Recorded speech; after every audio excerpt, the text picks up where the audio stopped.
dan itu biayanya tidak sedikit.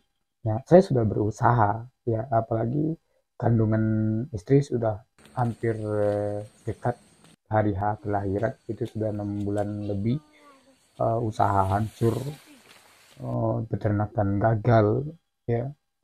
Jadi, dan yang lebih parah lagi, ya Allah, yang lebih parah lagi, yang mana semua usaha saya mengalami kehancuran atau kerugian. Saat itu, kalau nggak salah, bulan suci Ramadan, ya bulan puasa, kita lagi jualan, belajar jualan takjil buat berbuka puasa. Terdengar kabar istri mengalami sakit yang tak biasanya, ya tiba-tiba sakit aja, lelah. Saya tentunya merasa sedih, ya, merasa bingung, merasa panik, takut kenapa-kenapa ya terjadi apa-apa pada istri. Karena di keluarga ini, ya di keluarga kecil kami ini, saya selaku suami bertanggung jawab dalam hal memenuhi kebutuhan hidup atau mencari nafkah. Ya, alhamdulillah ternyata ada tanda-tanda istri lagi hamil.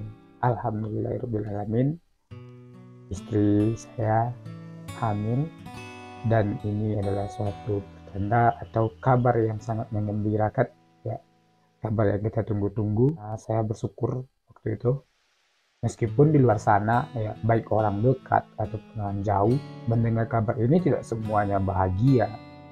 Itu sudah umum, sudah lumrah, sudah faktor alam, jadi sudah wajar. Tidak semuanya bahagia, baik itu orang dekat, ya, jangankan orang jauh, orang dekat saja pasti ada yang tidak bahagia. Kenapa? Ya dengan alasan tertentu. Ada karena iri, ada karena pesimis.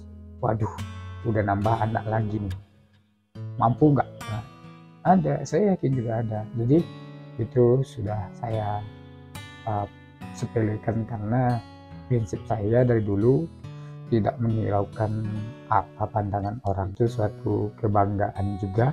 Nah, saya lebih bertekad lagi untuk bekerja keras. Ya, saya memang suka bekerja keras, meskipun itu harus bertani, saya coba, saya beternak, saya coba, karena uh, disitulah salah satu cara untuk bertahan hidup, ya, mencari segala bentuk peluang. Dan saya coba beternak. Ternak yang saya coba waktu itu ternak bebek petelur.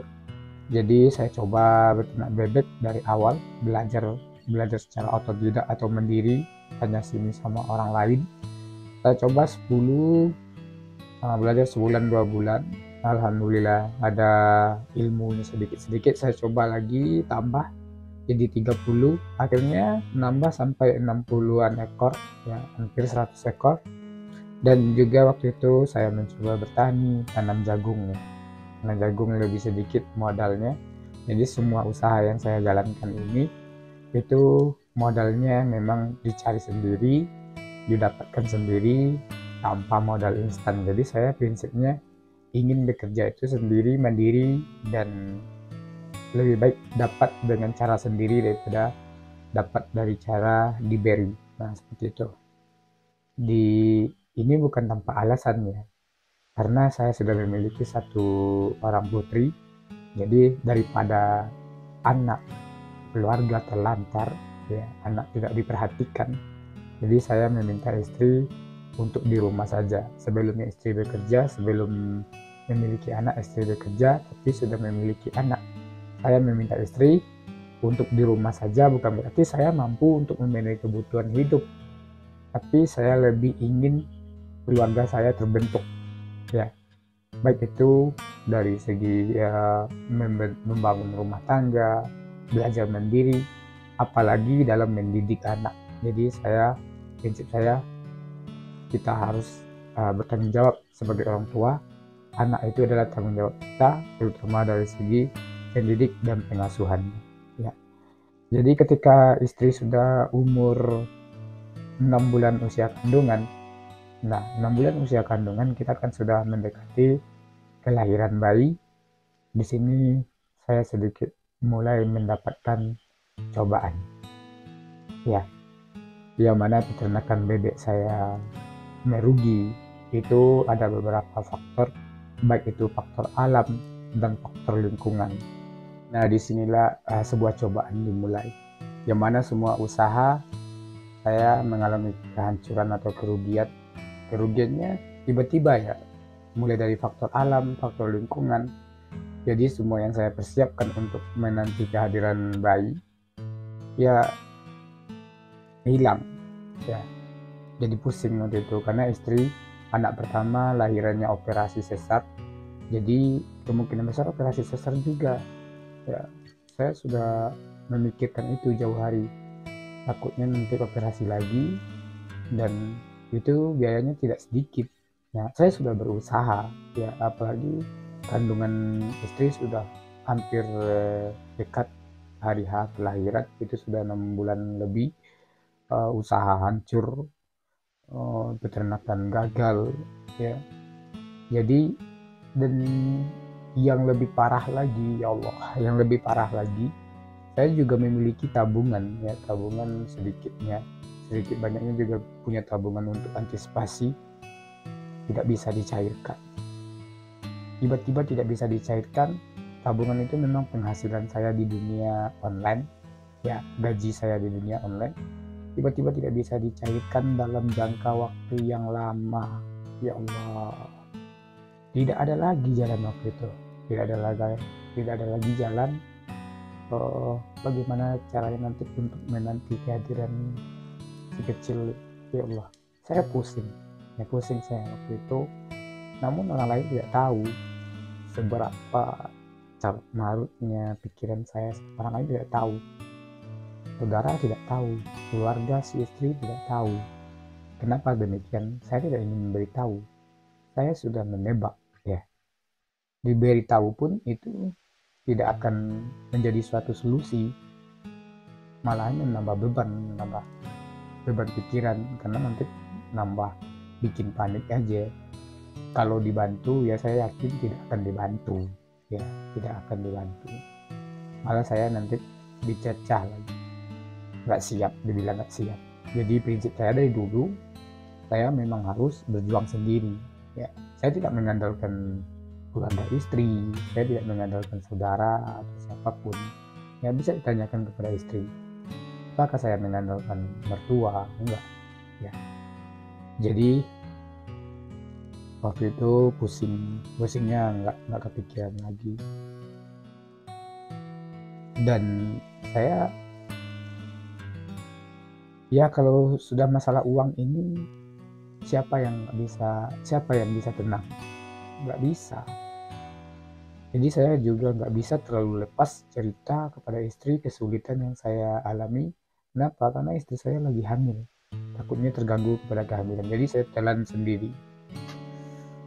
Oh ya Allah, itu adalah cobaan saya mendekati 8 bulan ya. Tapi mendekati 8 bulan saya cari juga akal ya. Saya cari akal bagaimana caranya mendapatkan penghasilan sedikit demi sedikit ya, membantu pekerjaan teman. Jadi ada juga sedikit penghasilan buat kontrol istri, kontrol bulanan, kesehatan bayi. Di situ saya dapat uang ya. Ketika sudah hampir 8 bulan lebih, itu sudah mendekati 9 bulan, saya nggak tahu lagi mau berbuat apa ya. Masya Allah, disitulah keajaiban yang datang. Yang mana saya berpikir sudah bermunajat kepada Allah, berserah diri kepada Allah. Ya Allah, kalau masalah uang saya memang tidak ada. Nih, di saku saya ada uang 15.000. 10.000 akan saya belikan minyak motor buat bekerja. 5.000 saya akan kasih kepadamu ya Allah. Saya bertaruh padamu ya Allah. Saya mau mengasih uang 5.000, mudah-mudahan diganti. Ya Allah, gantilah uang 5.000 ini. Saya tekadkan ya, dengan uang 15.000 yang susah payah didapatkan, 5.000 saya cari orang yang membutuhkan dia di jalan, ya. Ya, saya lihat ada bapak-bapak yang memang biasanya suka berdiri di satu tempat untuk meminta bantuan orang lain, ya.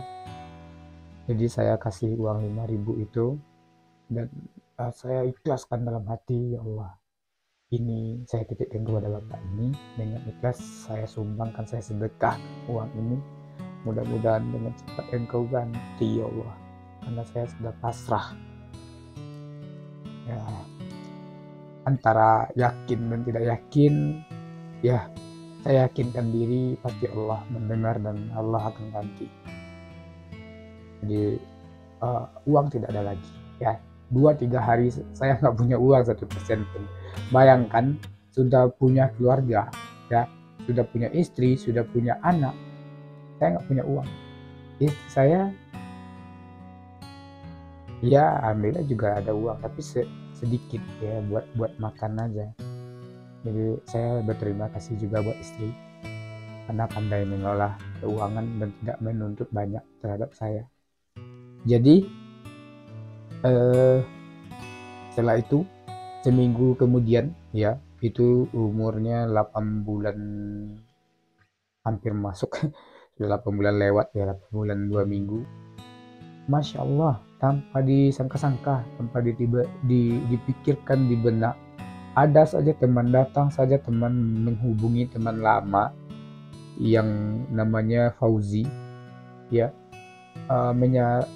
menanyakan kondisi dan keadaan saat ini. Nah, karena biasanya saya memang biasa curhat kepada abang ini ketika masih di kampus. Jadi saya cerita kondisi bang saya ke begini, mohon doanya bang. Jadi beliau membantu saya, mendaftarkan saya di BPJS Kesehatan, ya.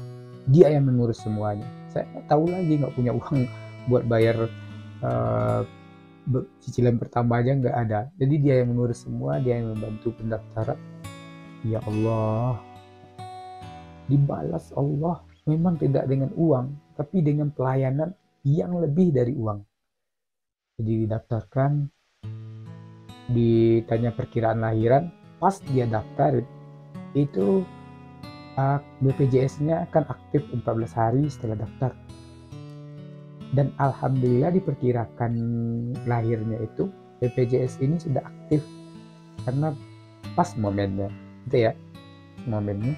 Jadi alhamdulillah saya mulai tenang dan sudah aktif.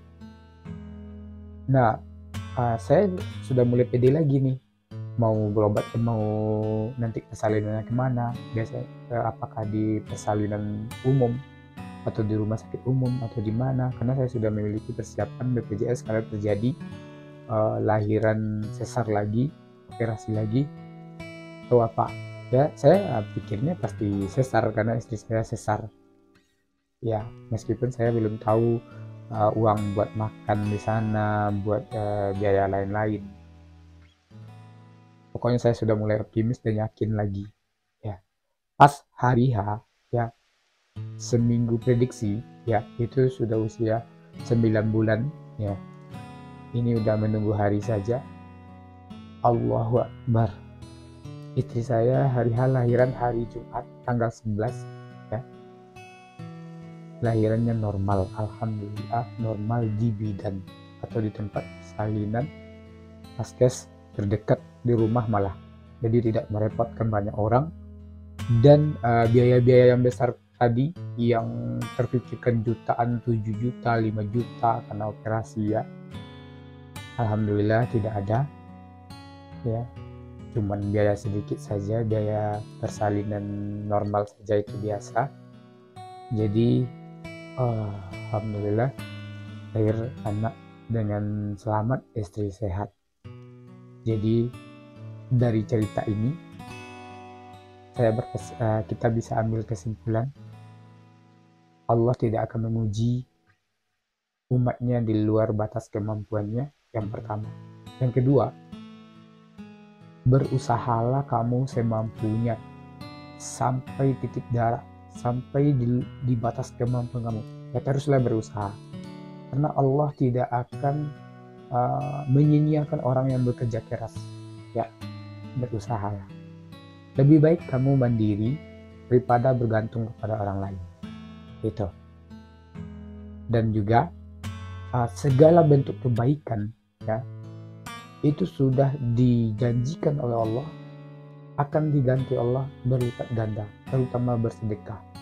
Jadi orang yang selama ini banyak membantu saya, itu yang banyak adalah orang lain, ya, teman, sahabat.